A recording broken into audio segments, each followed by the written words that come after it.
assume we are good to go, so I'm going to request our moderator, Mr. Edwin Koekkoek, to first make his special address and thereafter moderate the proceedings. Sir, all yours. Let's welcome him to the podium, ladies and gentlemen. Welcome, sir. Yes, good afternoon, and sorry we are 1 hour late, more or less, but it's a real pleasure for me being back in New Delhi. I worked here for 5 years, also on the Clean Energy and Climate Partnership, and since half a year I'm working in Bangladesh, in Dhaka, on climate change, on energy, and also on environment. And there we work on the same issues on energy efficiency, on trying to electrify, the work together with the government of Bangladesh, trying to electrify the economy and to produce the electricity through renewable energy. We're working on smart grids, which is a very important part of the green energy transition, on storage. The discussion in Bangladesh is now starting on hydrogen for those sectors where you cannot really use electricity,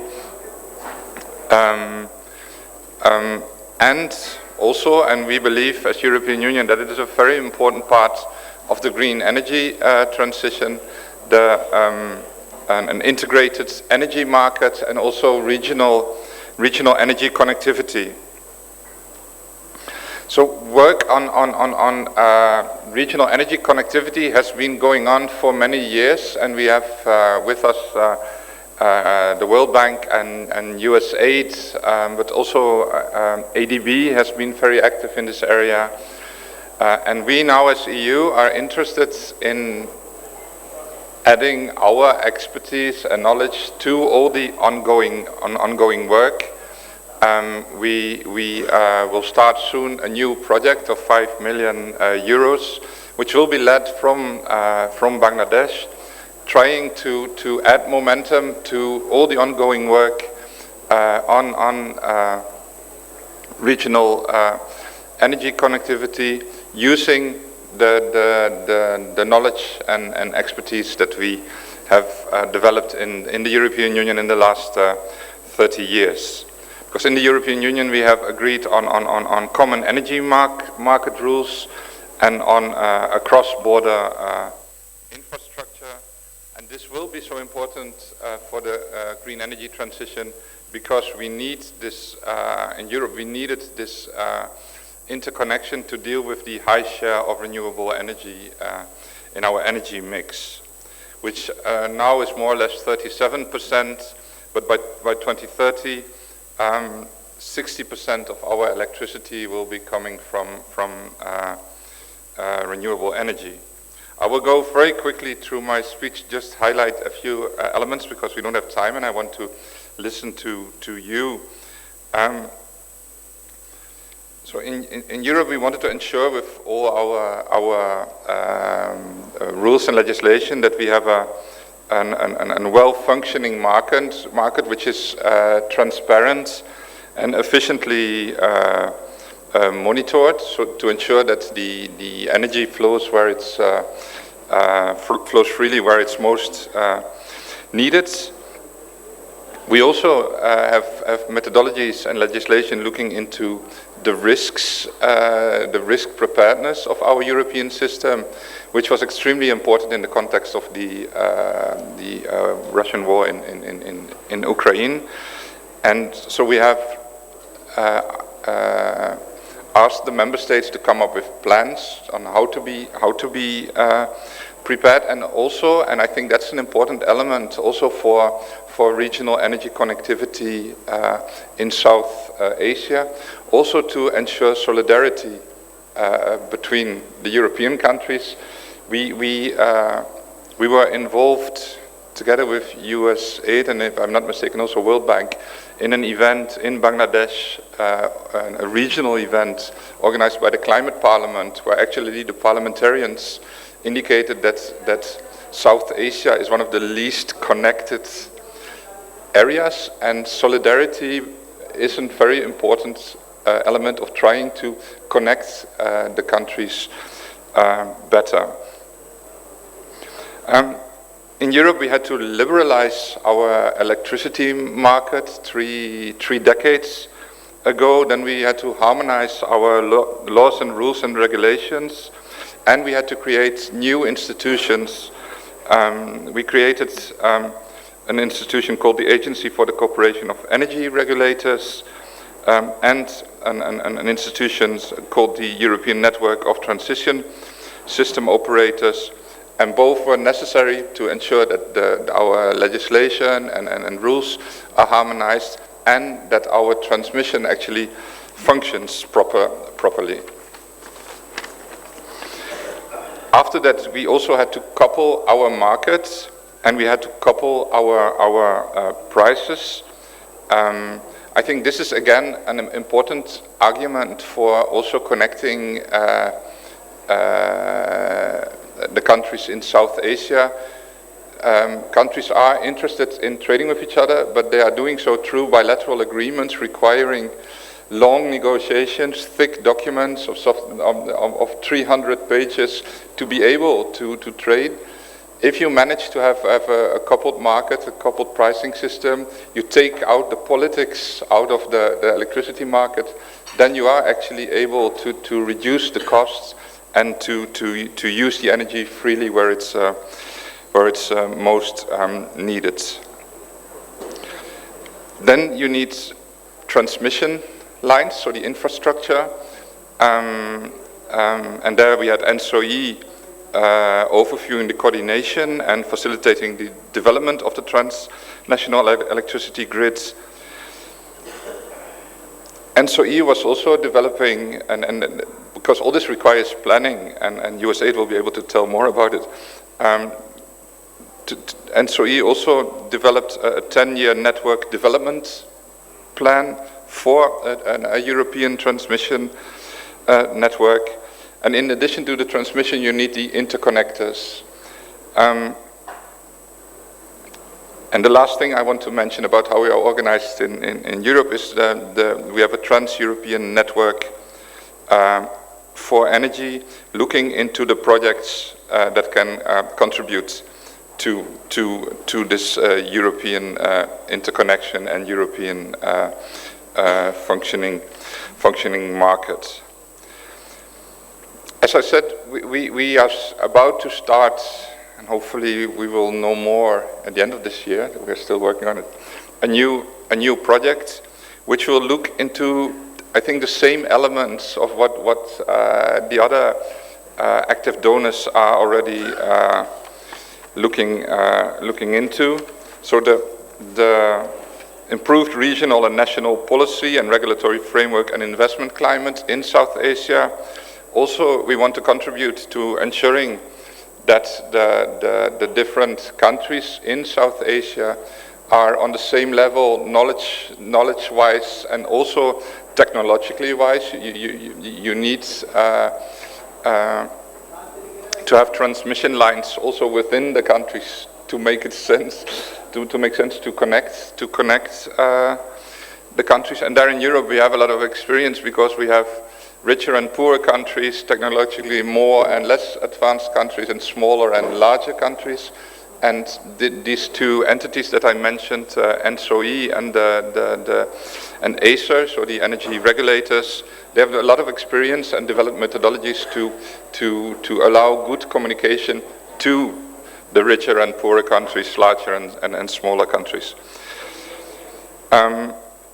The third thing, so in addition to the regional and national policy regulatory framework, in addition to capacity building and to ensuring that the countries are at the same level, we also want to contribute to increased stakeholder awareness and engagement, because we believe that for all this to really happen, you need political commitment, and for political commitment, you need some kind of ownership in the countries, and you need to involve the stakeholders. I think the other donors are working in the same areas, and the challenge for us is to be really complementary, to add something to the table, to avoid overlap, and that's more or less also the objective of this event today. So we will listen to first Florence School of Regulation explaining a little bit better than I just did what we are doing in Europe. Then USAID and the World Bank setting out what they are doing in this area, and then we will learn from knowledge centers and officials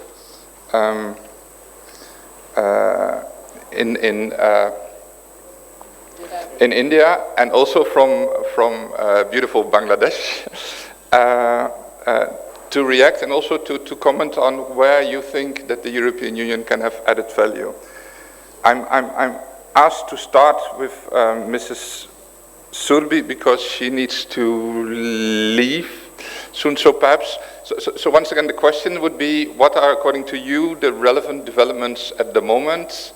What are key lessons that we should know as European Union when we get into this field? And how do you see the role of the European Union? That's sort of the questions to all of you, but perhaps you want to start. And I would like to ask all of you to try to stick to 5, 6, 7 minutes so that we can finalize within the time. Okay, the floor is to you. And then after that, Florence School of Regulation, and then USAID.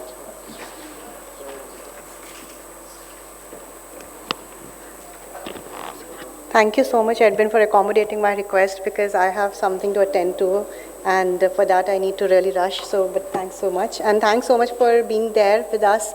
At least we can see some, filled seats. But glad to see that there is some interest in this topic. So, from the bank side, I would like to just highlight that I think what Edwin mentioned, we have been working across all those areas, and I think they are the building blocks for any inter-regional connections that one would like to see across the countries. So in that context, as Edwin was mentioning, that World Bank has been a very active player. We have been trying to bring together the various countries to see that how the inter-regional connections across the South Asian regional grid can move ahead. He was also right that there have been a lot of bilateral agreements so far, and there have been a lot of, smaller, I would say, investments, which may or may not be optimal, but could have been better, or for the future also could be optimized better if we all work together in how we leverage on each other's resources, specifically given the fact that when we look at the renewable energy and the penetration that is going up, we may need Bhutan's hydro, we may need floating solar from Sri Lanka, we may need offshore wind from Gujarat. So there are a lot of things that are happening which all needs to be looked at together and in a holistic perspective, so that when we are looking at the transmission systems, not within the country, but also across the region, they all can be optimized. Ultimately, it's all taxpayers' money, as I always say, somewhere or the other is being paid for. So with that, the interventions that we are doing is that we have been working through South Asia Regional Energy Market, which is the title of our engagement in this segment. And as part of that, we have been developing and engaging with the various counterparts of these countries to develop a pathway for regional market design. And when we talk about regional market design, I think the most important thing is that within the countries across the globe, the market designs are still, developing. They're so dynamic that every day there is a new requirement coming up. So how do we bring together the countries to, engage on it?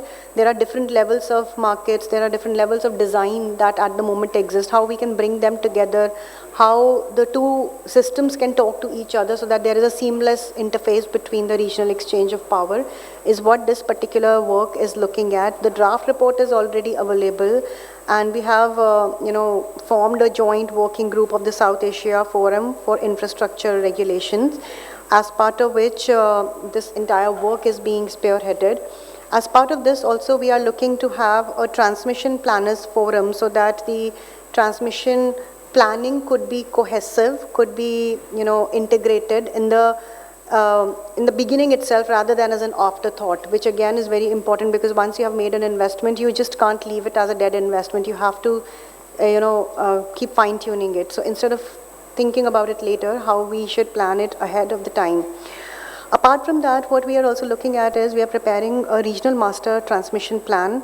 So again, it fits into the first part that the market design is complementary to the transmission system, the networks that should be available, and how should we take it forward. So it is again a part, or it not a part, but I would say it's complementary to the One Sun, One World, One Grid initiative that is being spearheaded by India.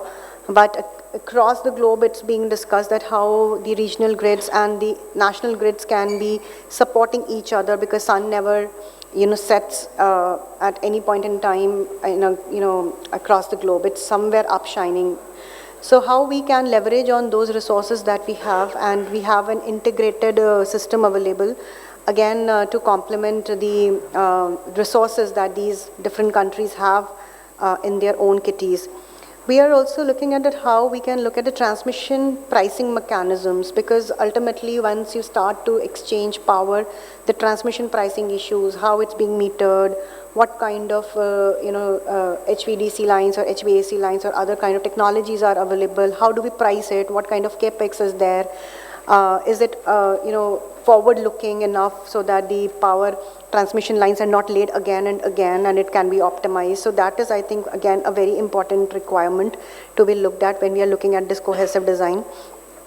In addition to it, we are looking at how, after we have looked at that transmission systems are important, but from where the power would be generated, how it would be transmitted, how much closer it is to the nearest connection point. So prioritizing those government-to-government interconnections alongside the generation projects will again become key, so that we can contain the costs in the initial phases, and then as we are able to prove the value of the interregional trade, then this could be augmented, and some other, or level 2 kind of plants can be then taken over.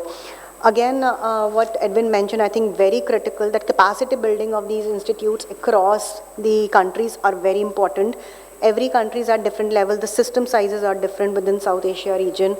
How we can bring all of them together to, talk to each other, to understand the dynamics of each country's system become very, very critical. Otherwise, we can have the interconnections, we can have, again, a lot of market designs, but it will not be able to generate the desired result if these capacity building exercises are not undertaken in the very beginning itself.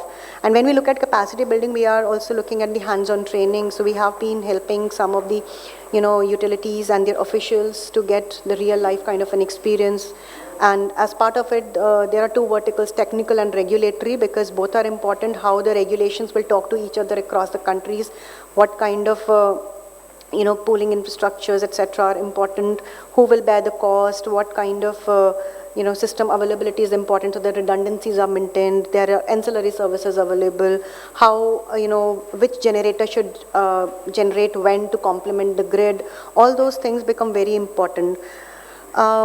And last but not the least, I think it's also important that when we are looking at it, we are ingraining the country-specific gaps, because you may wish for a moon, but then at end of the day, the devil lies in the detail. If you are talking about certain technologies, but there is no wherewithal within the country to take it forward, I think it becomes very critical that how we plug those gaps.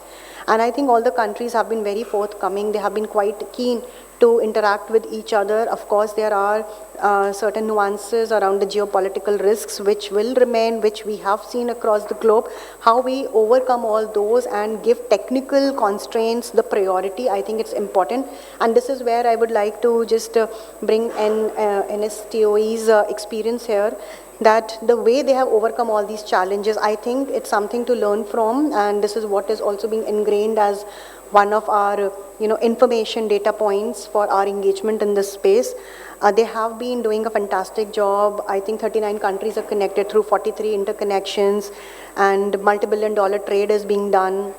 A lot of documents to align the countries' different ecosystems, but at the regional level, the platform is being maintained. I think all that is quite impressive. Of course, any entity would look forward to, or any regulatory mechanism, any would be improving further upon in their current situation. But for us, for the South Asia region, as Edwin also had mentioned, we are the least interconnected grid. So we have a lot of lessons to learn from EU.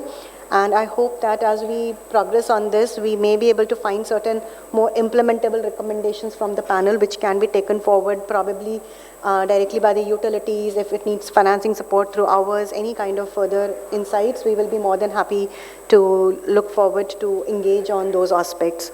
So with that, I don't know whether how much time I took. I tried to be concise, but hopefully I was in time.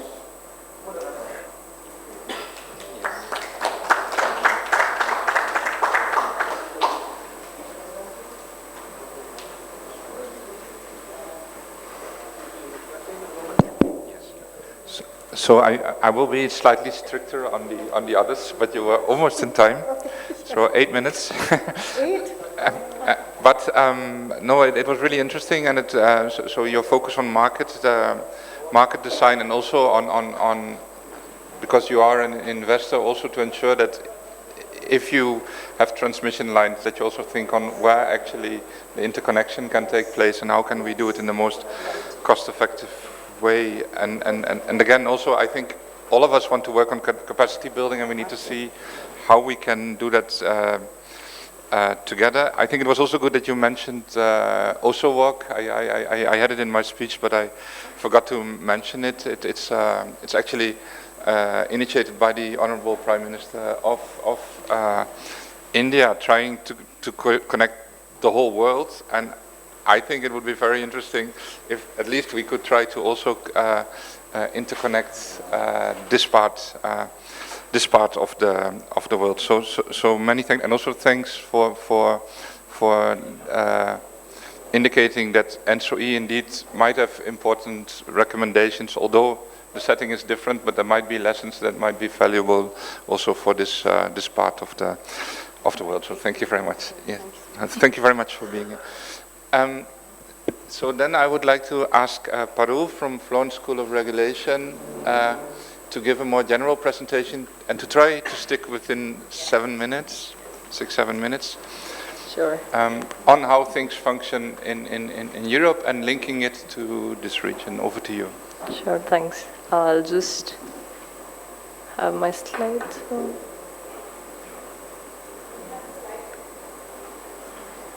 Can I have my slides on? Thank you. So thank you so much. Thanks, Edwin. I know you're keeping a close watch on my timing, so I'll try to be quick. I will take you back briefly to the European experience and then come back to some of the points that Surbhi made. Before I do that, very briefly, an introduction of my organization. We are FSR Global. We were established by the Florence School of Regulation in 2019, one of the sister schools of Florence School of Regulation, and we also have another sister school based out of African School of Regulation. The three pillars of knowledge that we focus on are research, training, and policy dialogue, and we try to emphasize and maintain the academic rigor amongst all three pillars. So just going to the basics first. So when we talk about regional electricity market integration, we have three broad models that we can talk about. The first one is where the existing market jurisdiction is extended to other markets, which was the case in Italy and Slovenia in 2011, where Italy already had an existing multi-zonal regional market within the country, and then Slovenia came in as one of the extra zones which was integrated with the Italian zonal market. The second is the establishment of a regional market wherein the existing markets do exist and there is an overarching regional market which is created, and the rules for the same are agreed by all involved jurisdiction, which is the internal electricity market in Europe, which Edwin spoke about, and I will be talking more about in detail in a bit. But there's also a third model which I feel at present the SAR region is leaning a bit more towards, which is the creation of a superimposing regional market, which basically overarches all the existing regional markets, and it superimposes the trading arrangements which exist in the different jurisdictions.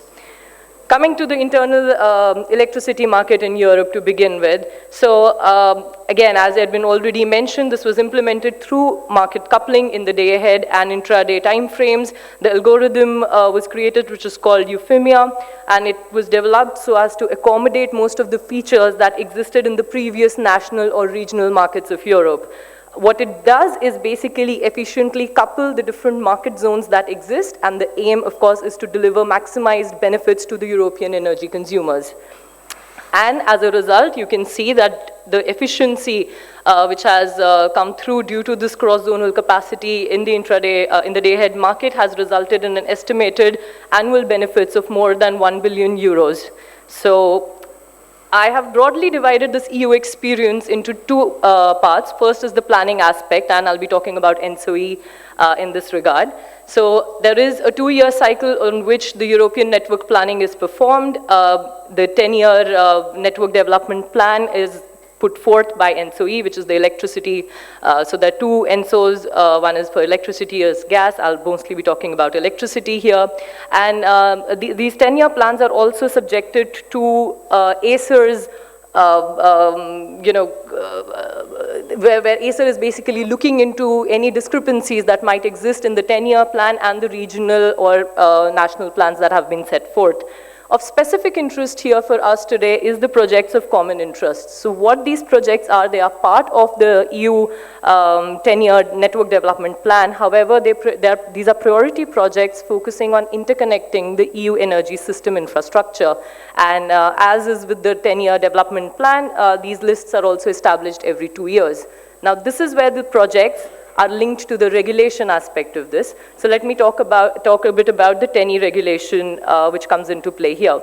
So you have the CBCA, and basically what CBCA is looking at is ensuring that no project is stalled if there is one of the parties which is apprehensive or has doubts about the viability of a certain project. So ACER is mandated under the 10E regulation to look at the CBCA projects, and a PCI is eligible to apply for CBCA. Once that CBCA is cleared, what happens is that then CEF, which is the Connecting Europe facility, is eligible to provide grants to projects with PCI status. These grants could be for studies, it could be for work, thereby enabling a smooth system which the EU has then sort of created, which is used to promote interconnectivity between all member states of the European Union.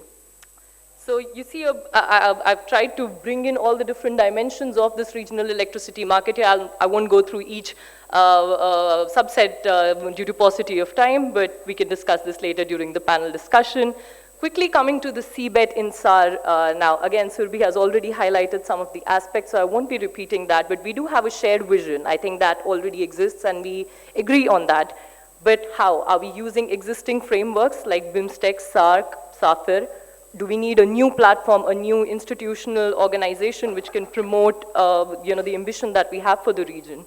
We also have shared projects that we're working on, but then again, market coupling is something we were talking about in the case of European Union, but when we talk about the SAR region, are we prepared? Should we be prepared? Should we wait for our market to mature to the extent that then these initiatives can be taken, or is there something that we can already do in order to accelerate the process to meet our vision and ambitions? Of course, commercialization is key. We looked at the benefits that EU has accrued, and of course, when we're talking about this regional initiative, we are talking about a win-win situation for everybody involved. Also looking at the economic development. This is where I'd like to emphasize a little bit. So we are talking about government-to-government willingness, political willingness is a prerequisite, of course, but also going a bit beyond the technical and electricity side of things. And the reason is this. So here you look at India and the Climate Vulnerability Index. We know we have one of the highest population now, and the region, again, joins us for that. Asia is one of the highly densely populated of the world, and we are also one of the most climate vulnerable. Also, it's impacting other SDGs. So we are not looking only at SDG 7, we are looking at the energy nexus and the implication it has for other SDGs as well. And going forward, of course, we have a global approach towards net zero and energy transition. And when we talk about energy transition, the 4 Ds come into the picture: decentralization, decarbonization, digitalization, and deregulation. And this then impacts the whole value chain of generation, networks, operations, and market. So thus, going a bit beyond electricity and the technical side of things, of course, the technical constraints and the technical approach is one key aspect of it, but also maybe in order to garner the political will and kind of accelerate the ongoing process, we can look at this other approach, and this is where our value, our regional value lies. These are some of the ongoing projects, but I'll refrain from getting into the details for that. I hope I kept it to time. Thanks. Thank you, Edwin.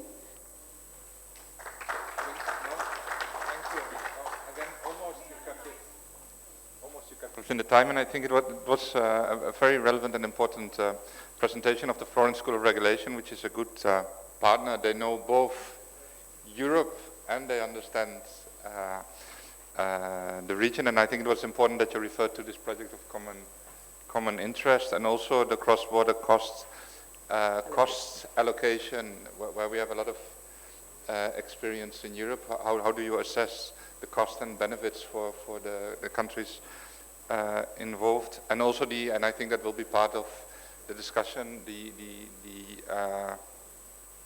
the organizational structure in the region, and how to use the existing structure, and whether we need to add something or whether that's not necessary. So thank you very much. So then I would like to give the floor to another very good friend, Monali from USAID, to set out what you are doing, and again also to reply to what are key lessons from what you are doing and how can we complement. Over to you. Thank you so much, Edwin, and good evening to everyone. Towards the fag end, so everybody seems a bit tired, but hopefully then discussions would be interesting again. So I would quickly cover what is USAID doing, much of which also be reflected in what Dr. Parikh and Pankaj will also speak, and then cover the lessons as well as what EU could focus on. So, USAID has been working in the space of regional energy cooperation for over 2 decades, and 1 decade with IRADe through the SARI program. The SARI, the initial version of SARI was launched in 2000, and we worked in 2012, we launched a version of SARI integrated energy integration with IRADe in 2012. And we've recently started another program, not recently, it was started in 2021, called South Asia Regional Energy Partnership, and regional energy cooperation is a big focus of it.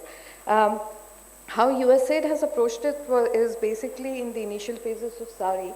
We've focused much on, building consensus or creating an awareness of having the need for having an integrated grid, then looking at some technical interconnections, where these interconnections should come. These were in the earlier version. And then with the IRADe, in partnership with IRADe, we focused much on, how to take it to the next level in terms of, what studies and other things can help push the agenda as well as, take it forward.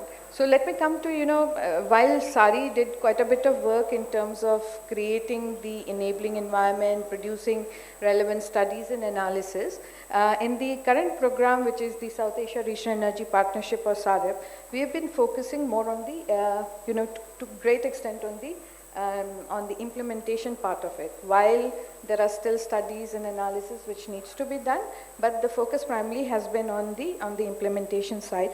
And broadly, I'll cover, just tell me the time also, so I'm keeping the time. Broadly, 6 or 7 categories we are focusing on. 1, consensus building. Even though we've been working in the space for a very long time, there's still so much of scope to, still so much of scope there. And one of the things which it's important to also engage various stakeholders. We have been working quite closely with many of the energy stakeholders, but also engaging the other stakeholders. And there we have established the South Asia Think Tank Forum, which was established as a part of SARI, but taken over now by SAREP, and a regional parliamentary forum. While there is generally a consensus among energy stakeholders on the value of, having cross-border power trade, it's also important to engage civil society and other stakeholders so that, there is a general consensus among all stakeholders. The second aspect which we've been focusing on is harmonizing of policies and regulation. So the framework which we had under SARI, which we have, transitioned to SAREP, is having 3 task forces, which are intergovernmental task forces with representatives from each of these countries and few, relevant partners. Here we've been, focusing, so there's one task force which focuses on policy and regulation, one on transmission interconnection, one on power markets. And here the focus has been working through these working groups or task forces, as well as, engaging with institutions such as existing institutions such as SAFIR. So one other thing I'll just highlight is the Common Minimum Grid Code. And that took time, which we started during the SARI phase, and now it's in the it's been recently approved. The third element is the coordinated transmission planning and system operation. Again, several studies and analysis done during SARI phase. Now we are taking it to the next step with SAREF.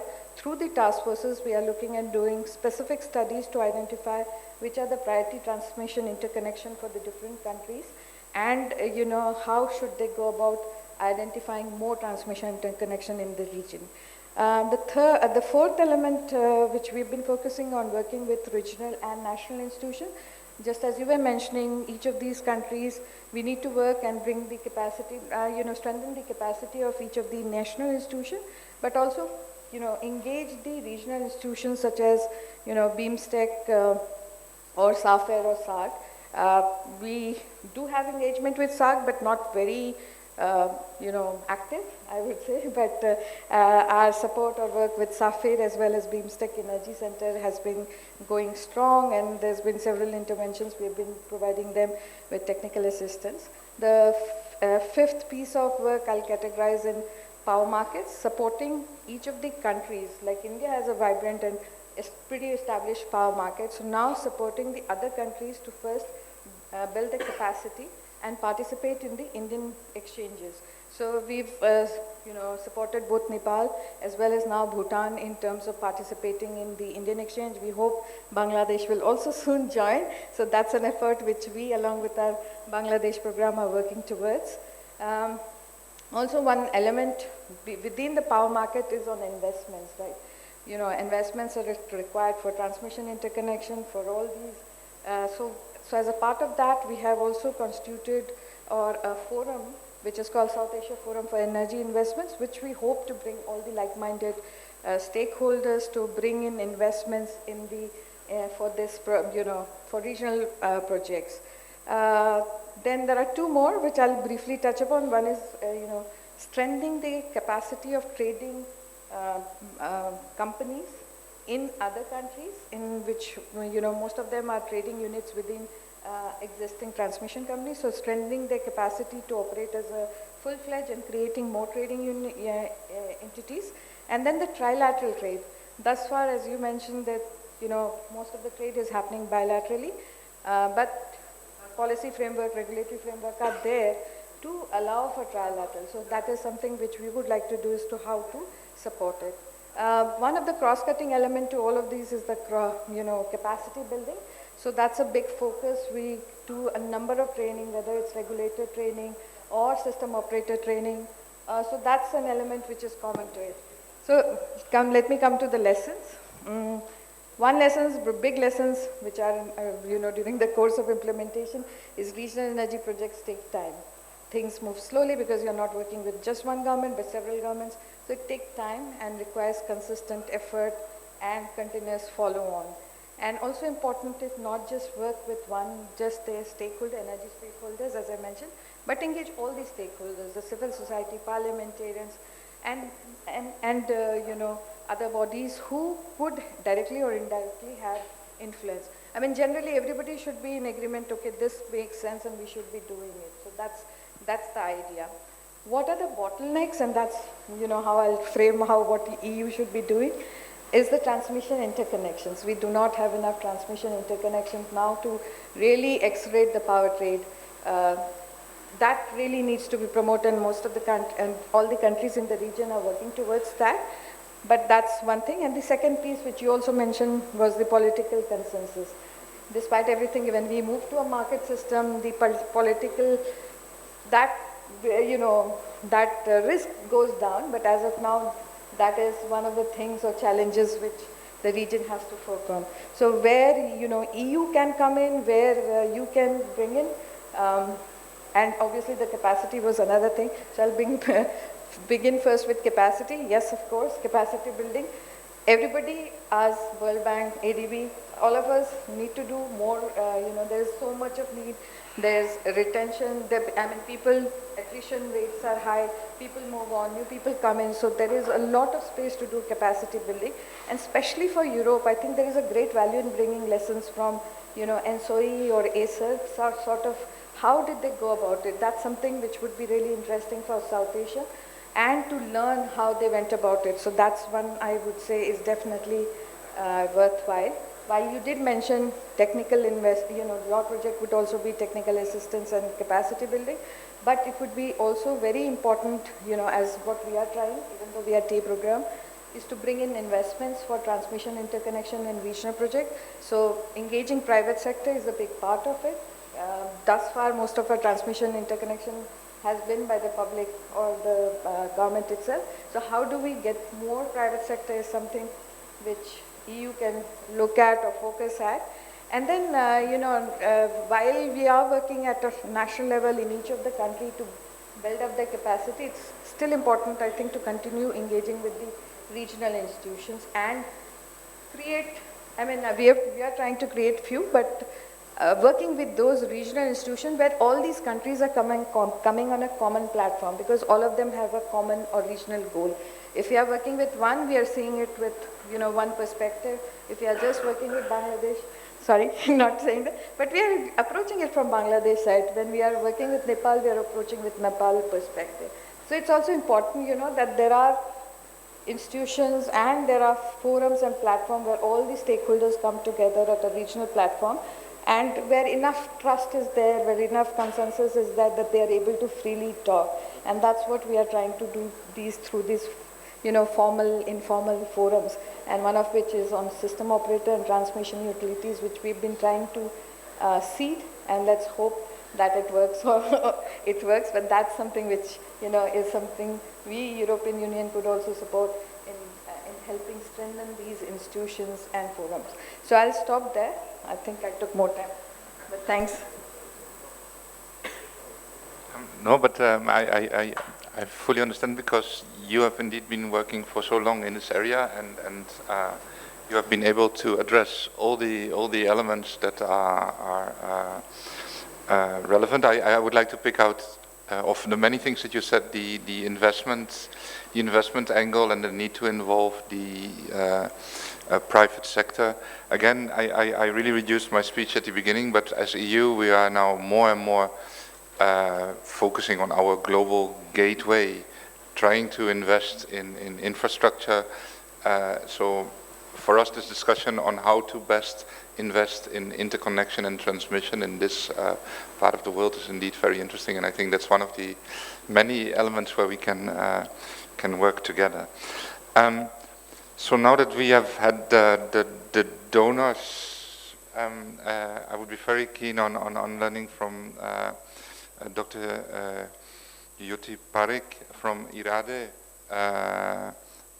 who has also a very rich experience and knowledge in the area of regional energy connectivity, how she sees the latest developments, and again, what are lessons that you have for us, and how do you see the possible role for the European Union? So thank you for being here, and over to you. I think you have a presentation, no? Yeah, I have. But I was told to also talk about South Asia and Southeast Asia connectivity. Yeah. So I will, since we have already discussed this, what next is also something important.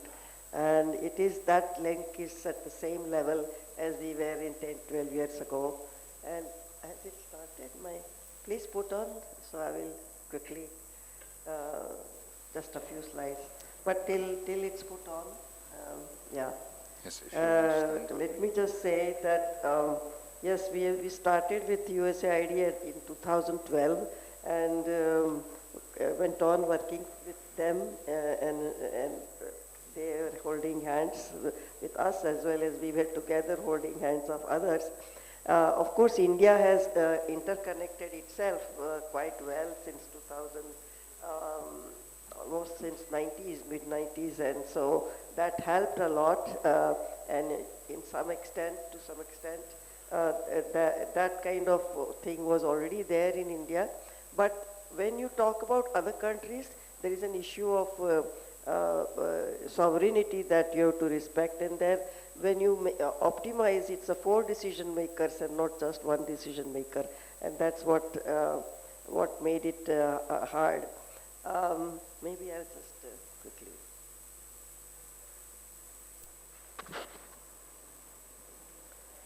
So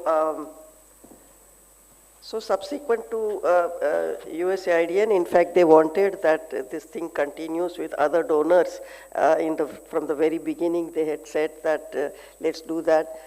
That exercise, what Monali just described, resulted in something like 42 to 45 reports and almost over more than 120 events that we did together.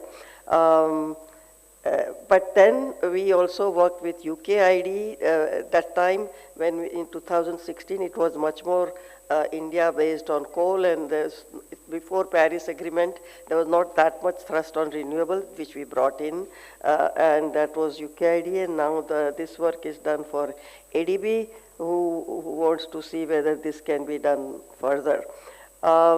So we are back to the same thing again to see what these two regions are looking like, what they want for themselves, and at what level they are right now. When we began the South Asia exercise, there were only, Bhutan was connected properly, and Nepal a little bit, and almost the rest of there was 3 to 4 terawatt hour, including a little bit with Bangladesh trade, and it became about 22 terawatts by the end of the project.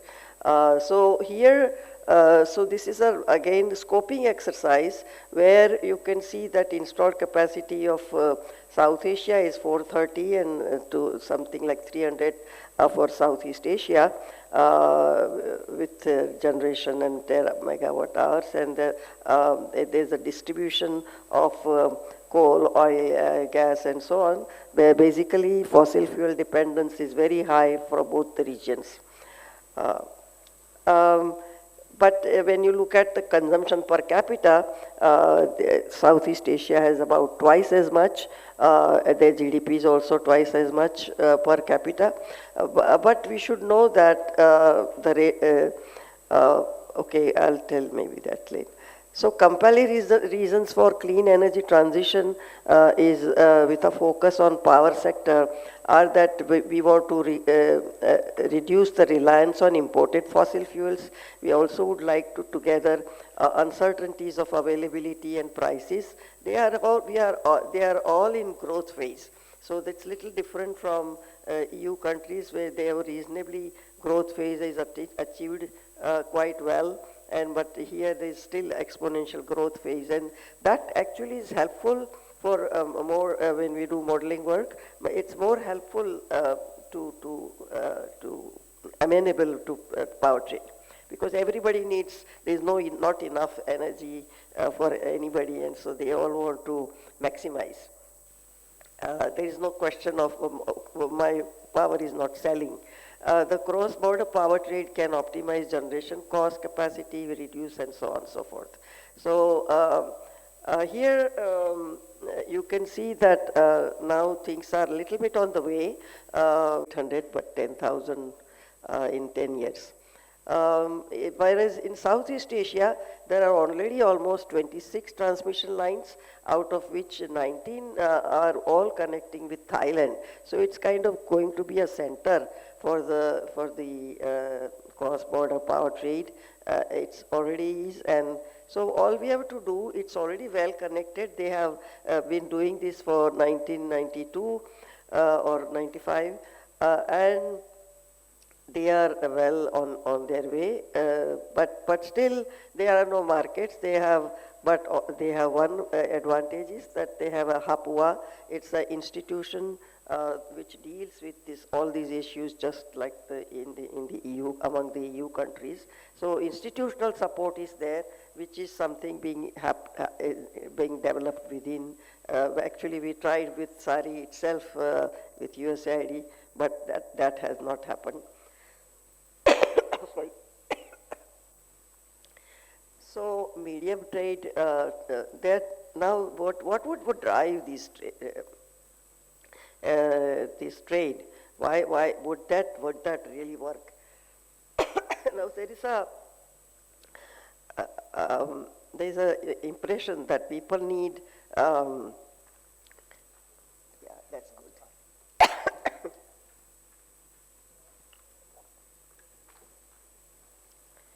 need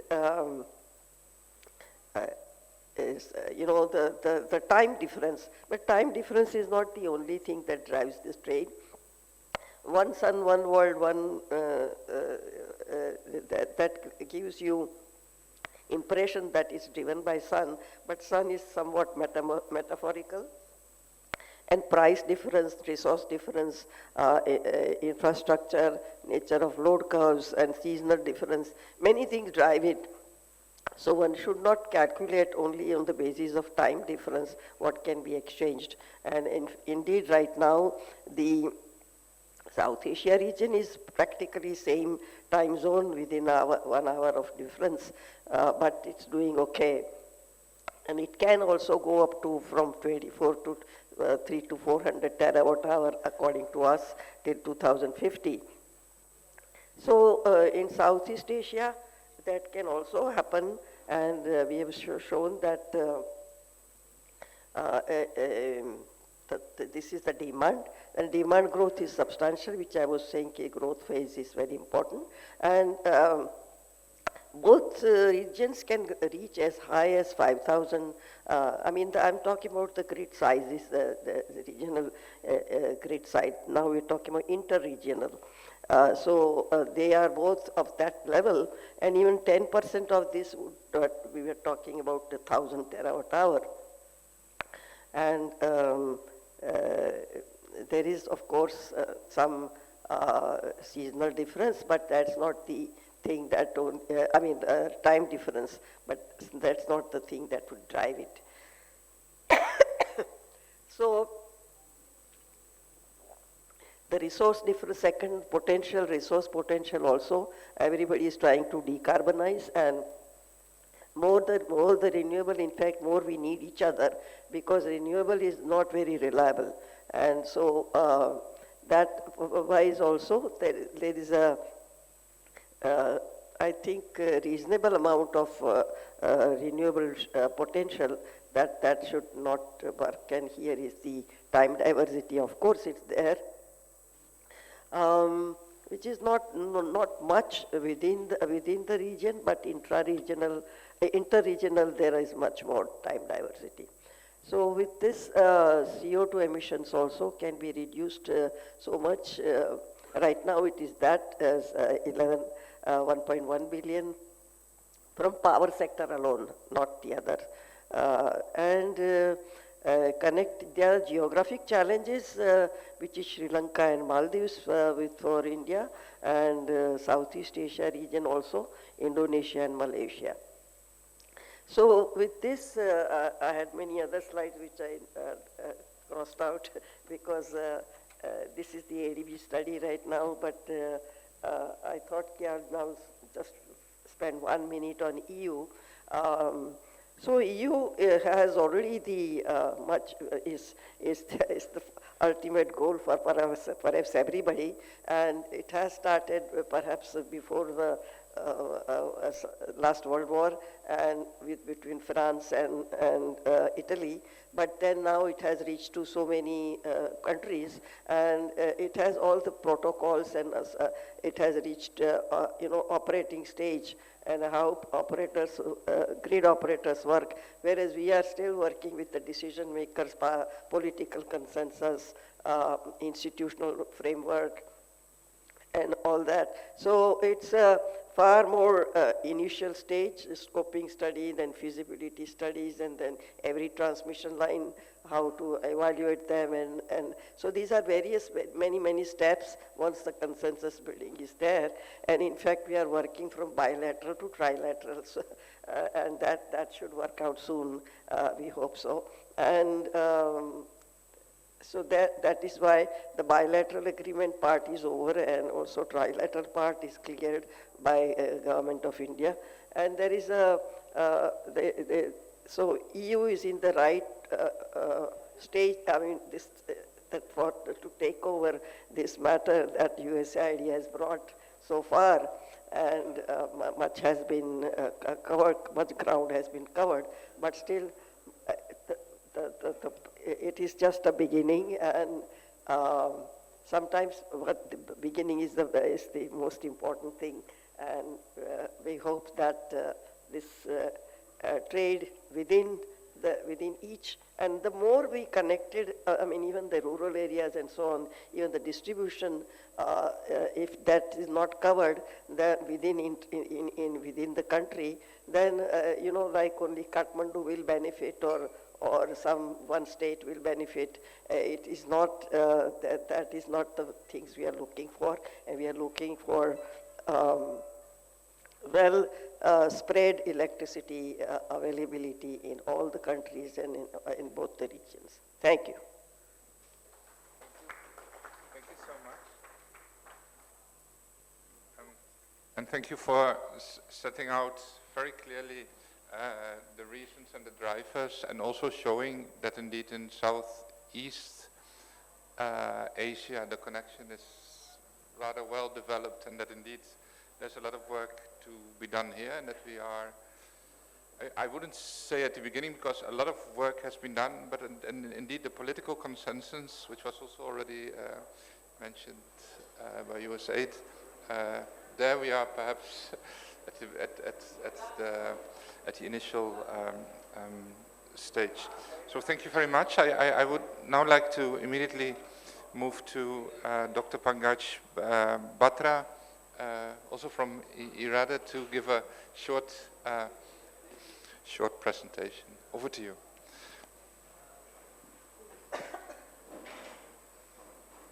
And we will put all the presentations on our I'm still saying on the Clean Energy and Climate Partnership website, so they will be able to read your presentation in more detail. Over to you. Yeah. There's a presentation, please put that on. In the meantime, I'd just like to say that interconnections, regional interconnections, are going to be it's the one which will reduce emissions most. The one thing that will reduce emissions most in this world is just interconnections. But it's also very difficult to do because of political consensus. If that political consensus is achieved, I think we'll be rid of a lot of emissions. That's the philosophy of One Sun, One World, One Grid, where the Prime Minister of India has said that let's interconnect the world and use renewable energy to the fullest. Okay, so I'll go quickly on this. This is actually, we have done a study on BIMSTEC nations.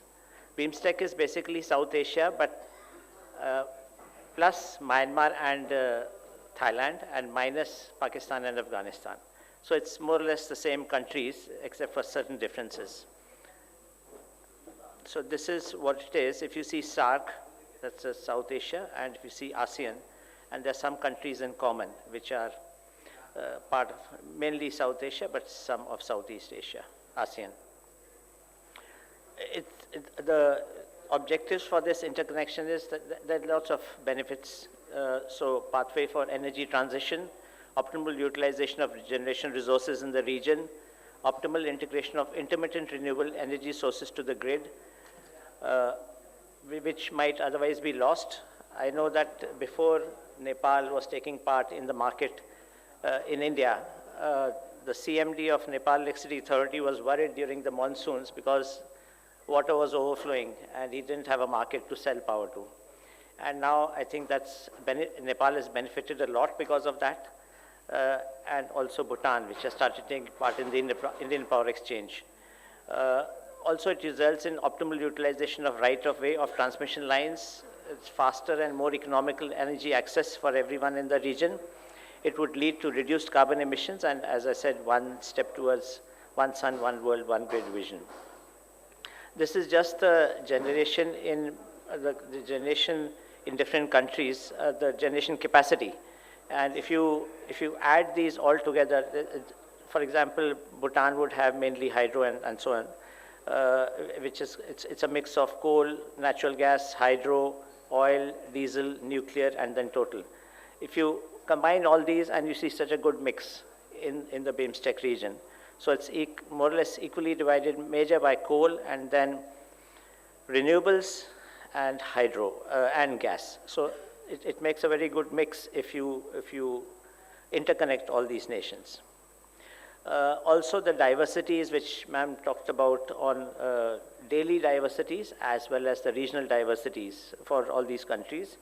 So if you see these, the different months in which the demand peaks in different countries as well as different times, the first column in the times is the local times and the second times is all with India reference time. So there are differences in the peak demand and therefore that provides a very good opportunity for use of each other's diversities. This is the import-export which took place. It's mainly between India and Bhutan, India and Nepal, and India and Bangladesh, and a small amount India and Myanmar. And this is the total about 18 billion units took place in the year, this is the month-wise thing, in the year 2021-22. So if you see the Nepal, it is importing during the period, some period, and it's exporting during some period. Sorry, this is all with respect to India. So India is importing during the high monsoon season in Nepal, which is August to November, and exporting in the winter months. So if this market was not there, it would have been water would have been overflowing, and free energy would be getting lost in Nepal, and they in any case would be importing. So that's that free energy which has been used by India in the Indian market. That's all mainly power exchange, taking part in the power exchange. And the power exchange in India is actually more developed than the one in Europe because it's got a granularity of 15 minutes. Europe has got a granularity in some countries of 1 hour and some countries of half an hour, and they've got a target of going to 15 minutes maybe in the next few years. So it's very, very granular and therefore much more optimal utilization of resources. One of the things we see is the laws and policies which we examined for each country, whether they have that in the laws or policies, because if there are, then it's easy to trade. If there aren't, then it goes through an approval process through the ministries of commerce, foreign affairs, and power and many other ministries. So it takes long. So if you have policies and laws in place, it's easier. So India, Bhutan, and Nepal have got this either in laws or policies. Myanmar had gotten the draft electricity law, which I'm told now is finalized. Bangladesh and Thailand, there is no provision. So Bangladesh, in fact, just took a long time for. It's still not taken a decision to taking part in the power exchange, because if they're in the policy, then it would have they wouldn't have had such a long time to take for doing this. But I hope that Bangladesh does take part in the power exchange because it will add to the diversity and more optimal utilization of resources. Sri Lanka, there was no mention of import of power, but in the new Reforms Act, it is mentioned, there's a Reforms Act which is in the making. And they also have in the long-term generation plan for import-export of power. And it's likely that Sri Lanka would be connected shortly.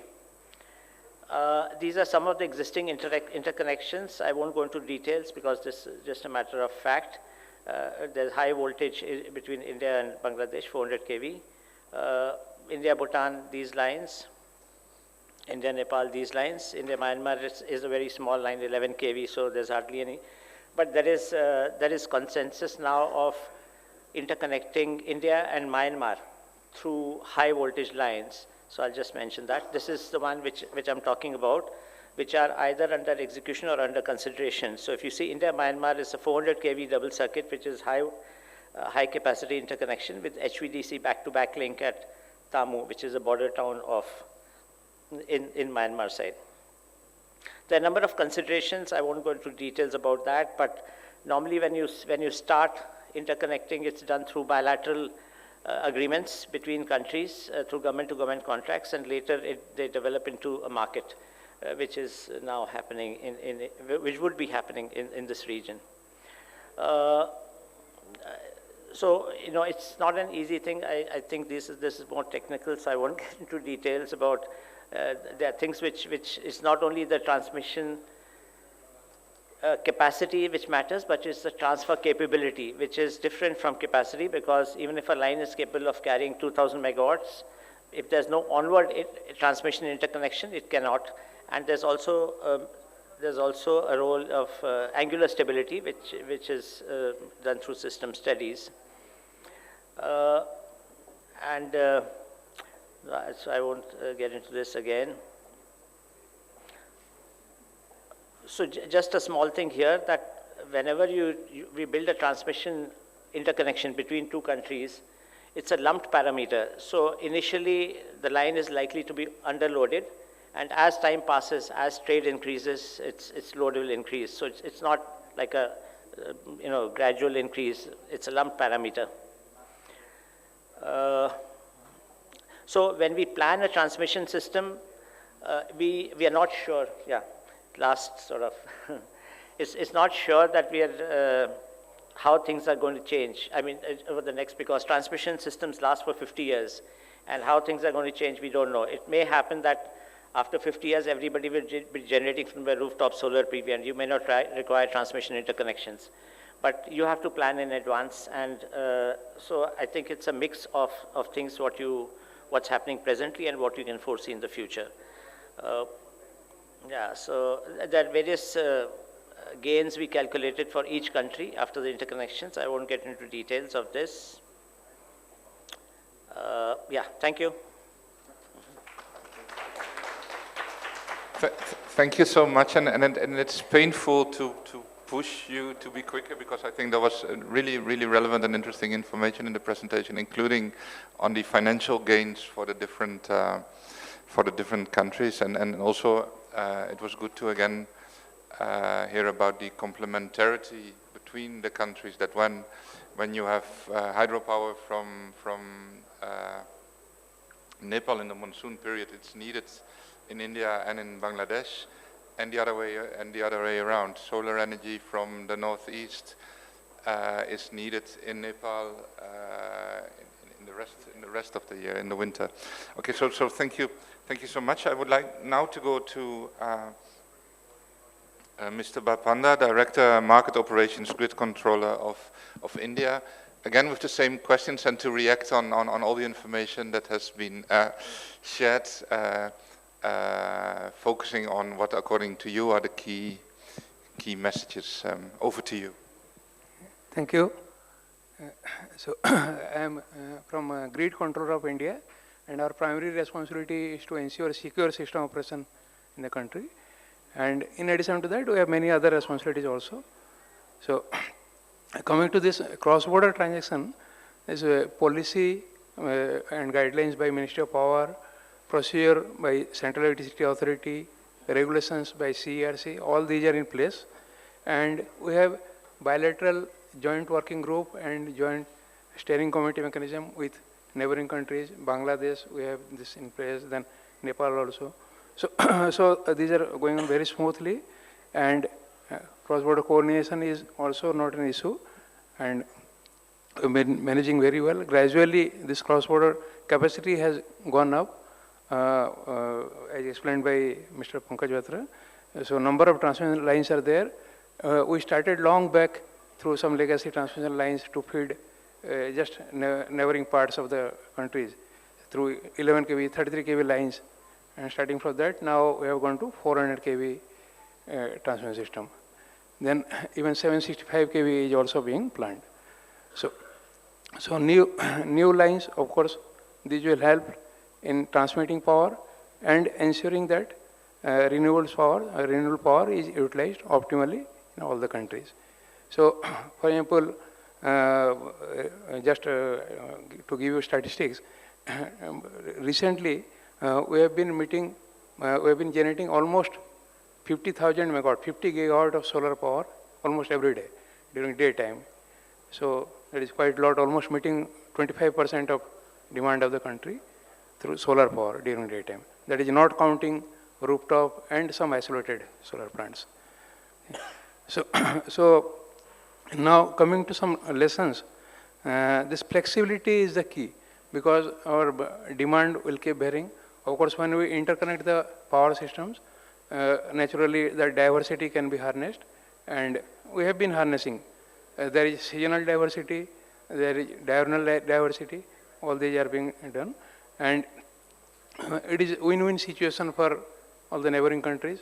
For example, during monsoon, when in India high demand is there, Nepal is surplus and they export, Bhutan is surplus, they export, and Bangladesh, in any case, they mostly import from India, and sometimes they reduce their import as per requirement. And so now Bhutan is interconnected through, Bangladesh is interconnected through HVDC, 1000 megawatt Bheramara, and now it is time to move to AC interconnection also. Of course, if you move to AC, then there are other challenges also, because defense mechanism, all these things have to be in place. Now, Bhutan is synchronously connected. Nepal, internally, there are some lines are to be further developed, but they are connected to Indian grid in different parts. And Sri Lanka also, earlier a lot of discussion was going on, but now it has already gathered pace. Hopefully, in next few years, we shall see one HVDC, VSC-based HVDC interconnection with Sri Lanka also. So, coming to this flexibility, I would suggest that because our neighboring countries, they are hydro-rich, so they should always go for either reservoir-based hydropower stations or with pondage, run-of-the-river with pondage. Because if there are run-of-the-river plants, then that flexibility will not be there. So again, to address that continuous hydrogenation, some storage will have to be installed either in those countries or in neighboring India or some other country. So it is better to go for flexible generation resources, which can get better price in power market also. Because as we can see, almost every day during lean hours, price goes down to maybe of the order of 3 rupees, and during peak hours it goes up to 10 rupees. So a lot of variation is there, and with flexible generation, and that benefit can be taken by these generators. Then coming to learning from EU, actually each region is unique. So EU is already having a number of regulations and guidelines, and they are one harmonious unit. And in BBN region at least, this bilateral mechanism has been serving well. Maybe in future we may have to move forward, but now we are able to manage with this bilateral mechanism. And market coupling, this is one area. For example, in EU, all different countries, they already had their own power exchanges, and these were coupled through that euphemism as explained earlier. So that single day coupling or intraday coupling. In India also, recently CRC has asked us to couple the 3 exchanges. This is in the same geographical area, but these exchanges will be coupled. So a real-time market, then real-time market with SCED, Security Constant Economic Dispatch, and followed by day-ahead market with SCUC. So our neighboring countries, Nepal and Bhutan, they have been participating in power exchanges, and Bangladesh, they have other types of transactions like long-term, medium-term, short-term, but till date they have not participated in power exchange. Hopefully in future they will also come here. Then this market coupling that requires functioning market coupling with neighboring countries, it requires functioning power exchanges in those countries. So now mostly this is single wire model, so maybe gradually this will develop, or in Indian exchanges also this provision is there. Other neighboring countries can be added as bid area. Right now they are not separate bid areas, but they are able to transact in the power exchange.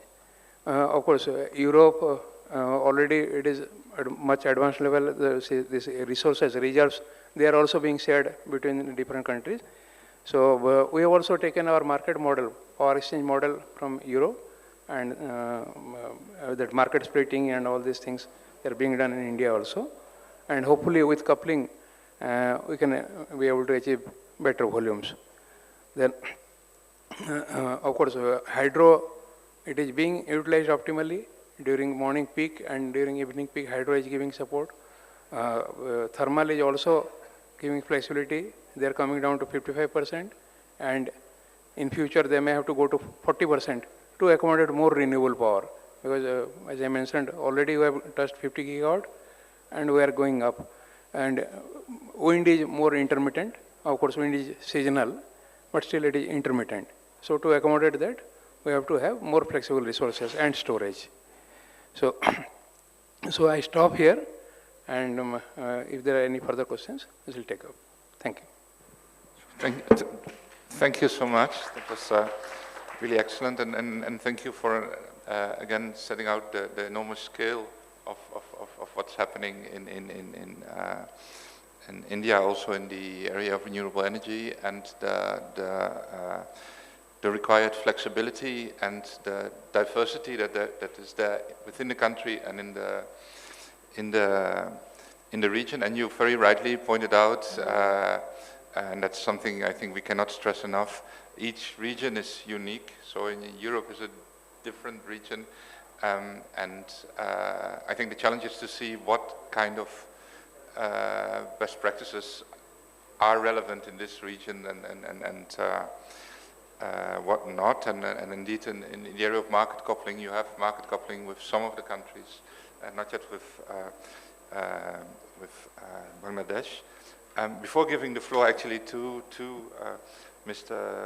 Rezaul Karim Khan from the Bangladesh Energy Regulatory Commission, I would already like to warn the others that I will make one last very quick round, asking you to just provide one sentence on what, according to you, it's not the key message towards the EU, but the key message towards how can we proceed and add momentum. But before doing so, I would like to listen to Mr. Rezaul Karim Khan, who is Director of the Bangladesh Energy Regulatory Commission. Good afternoon, everyone. We have no regulations regarding cross-border electricity trade. We are trying to accommodate with others regional countries, and we now our installed capacity around 30 gigawatt. Out of 30 gigawatt, we are importing 2.7 gigawatt, 100,000 megawatt through the HVDC from Bheramara to Baharampur, 160 megawatt radial connection, that is from Tripura, and from Adani, Jharkhand, that is direct connected to our national grid. And we have planned, as per our the perspective plan 2041, we have planned 9,000 megawatt import from neighboring countries, especially India, Bhutan, and Nepal. And India, we are connected, but we are also want to connect with Nepal and Bhutan. We have one contact with Nepal from GMR hydro project 500 megawatt, and we are also trying more for hydropower, because our power mainly depend on fossil fuel, and our around 50% power comes from LNG and gas. Our gas are depleting day by day, and we are increasing our import from LNG, and that's why our tariff will increase, are increasing day by day. And to reduce the tariff, we are trying to connect neighboring countries, and we need the regional cooperation immediately, and we need especially from our the European Union and USAID, and also our neighboring country India. And we have we published our Integrated Energy and Master Plan 2023, And in that, we have planned to 2000 up to 2050. We need power around 150 gigawatt, and it needs around only power purpose. We need 175 billion USD investment, and that's why we need also help from donor countries, and we have planned also hydrogen, after hydrogen and ammonia after 2030, and we are gradually decreasing our fossil fuel fossil fuel, especially we diesel-based and ISUW-based power plant for climate mitigation and others. And okay, thank you, everyone.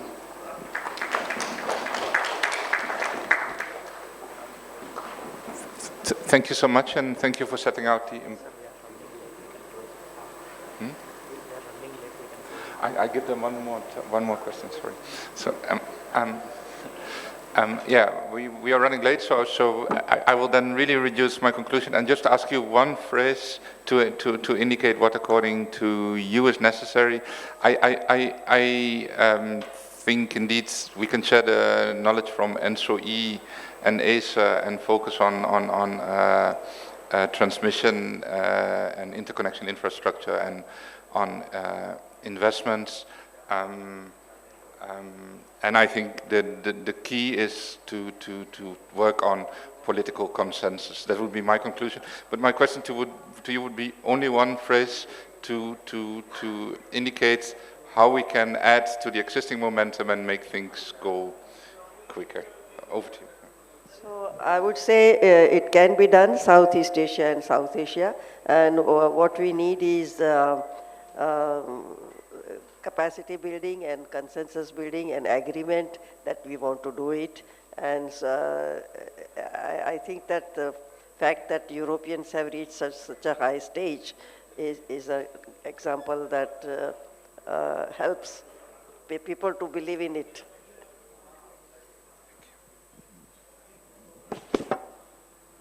Yeah, so just two things. One is projects of common interest, PCI, which we would like to learn from in Europe, and the other is CBCA, cross-border cost allocation. Yes, those are very relevant things. In addition, I would say transmission interconnections, much needed. We need more cooperation, regional cooperation, and also help from donor countries and others. I would say transmission interconnection is key to renewable integration. So I had 2 points, but I'll stick to one. And I think I'd focus on the political will, which we all spoke quite a bit about. And I would say maybe going a bit beyond electricity and taking it to the larger energy perspective. We talked about GHG emissions. So bringing in, sometimes macro picture helps bringing political consensus more. So that will be my point. Thanks, Edwin. Thank you. That's it? All right. Thank you very much. Now, I have a request to our esteemed panelists. I request you to please remain seated for just 4 + 2 minutes. 4 minutes for a presentation on financing investment in clean energy platform. Nidhin has just promised us that he's going to take only 4 minutes. And after that, we have closing remarks from Ms. Smita Singh. So I'm going to invite Mr. Nidhin K. Davis, Junior Non-Key Expert, EU-India Clean Energy and Climate Partnership. Request our esteemed panelists to please witness this from here and remain seated. Thank you. Thank you, everyone. Being mindful of the time, I won't take much of any delay. Without any further delay, I will just jump on to the presentation, where I will just explain this is our CECP partnership project, and our overall objective is to reinforce the cooperation, and FISUP is a kind of a practical example of CECP objective. How are we achieving that cooperation and partnership? And these are the objectives. I am not spending much time. This is the QR code to access our platform. So I would request everyone to kind of scan it over with your phone and have the platform on your phones so that I can further reduce my time. And these are the key functionalities of the platform, where we are looking at connecting the EU and India, where FISUP resources are there, and success stories of successful investments. And FISUP community, where I will be stressing a lot of, some time on FISUP community and investment monitoring and FISUP events. So under each functionality, we have listed down policies from both EU and Indian side, general as well as very focus specific policies. And so this list are exclusive, and you can look at the website for more details. And programs also, we are very specifically looking at specific programs in decentralized renewable energy as well as energy efficiency in buildings and industries. Now we are expanding into it to green hydrogen as well as offshore wind. So there is an exhaustive list of investors available in EU in these sectors and also in the Indian stakeholder part. So these are the business organizations, and these are the key functionalities in connecting EU and India. Going forward to FISUP resources, where we publish all our knowledge management materials, especially tools and manuals, business models. All the documents are available in this particular functionality. And success stories, where we publish the successful investment connections made through EU and India partnership. And we encourage you to look at these successful case studies. And also we are still updating this with more success stories.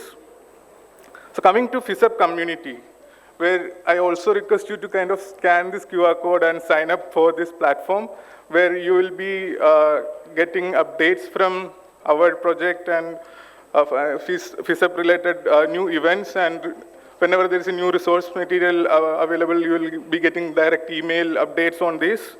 So we are kind of building a community, a collective of like-minded people passionate about this field and trying to expand and trying to keep on updating this knowledge platform.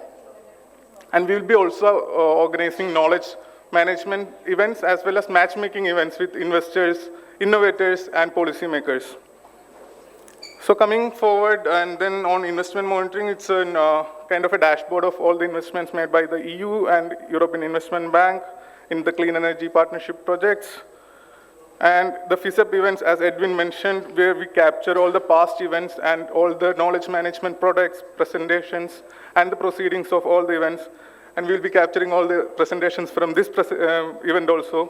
And also the upcoming events, where you will get information about the upcoming events in the financing field. So this is just a summary, and I'll just show you the website briefly to introduce it. So it's a very user-friendly website, and it's a self-explanatory also. You can have an access, and we are there in the EU booth where we can discuss it in more detail in the next 2 days. And yeah, that's it. And this is a work in progress, and we would like to hear your feedback and keep on updating this platform. Thank you. That really was 4 minutes, ladies and gentlemen. Thank you so much, Nidhin. And with that, I'd like to now invite Ms. Smita Singh, Senior Project Manager, Delegation of the European Union to India, for the closing remarks for this workshop. Let's welcome her, ladies and gentlemen.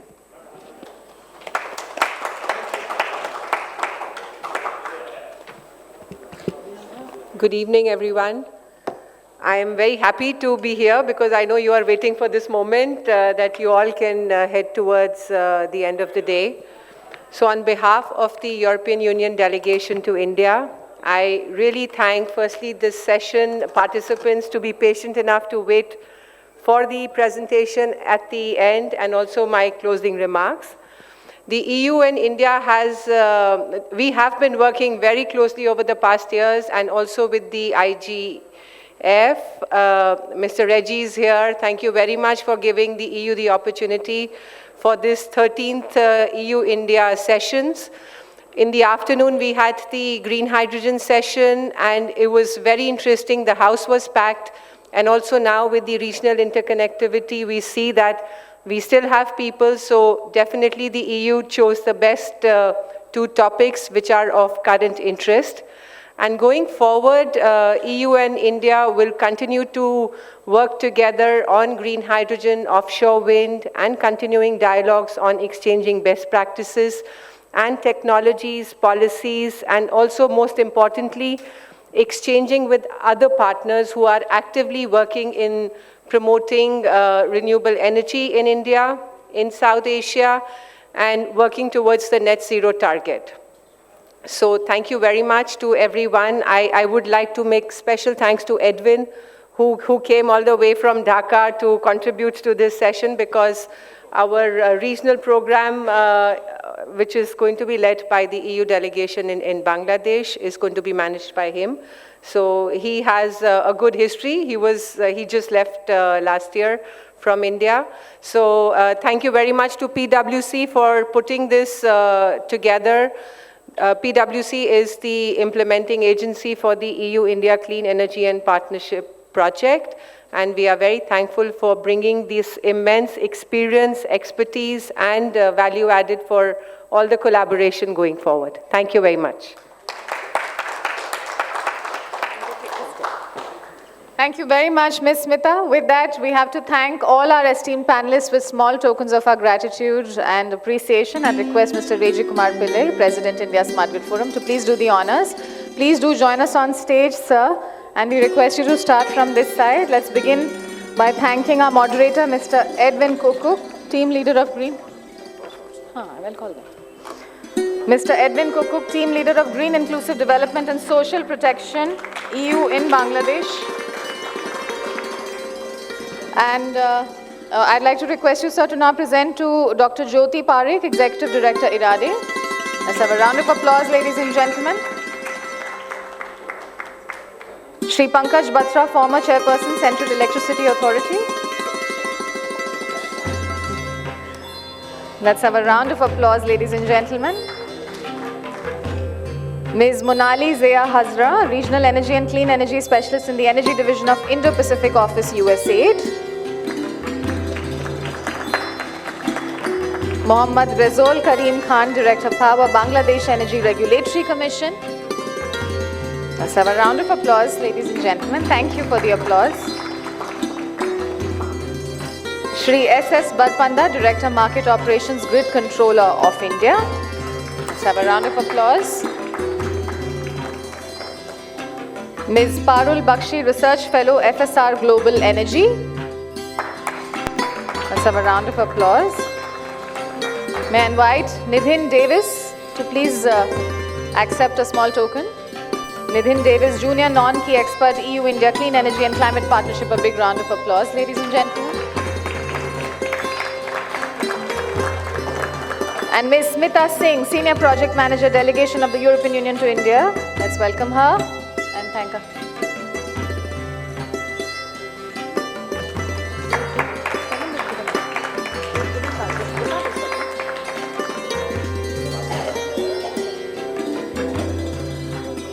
All right, we can of course invite Mr. Bartosh for the group photo, and Smita and Nidhin as well. Nidhin, please do join us.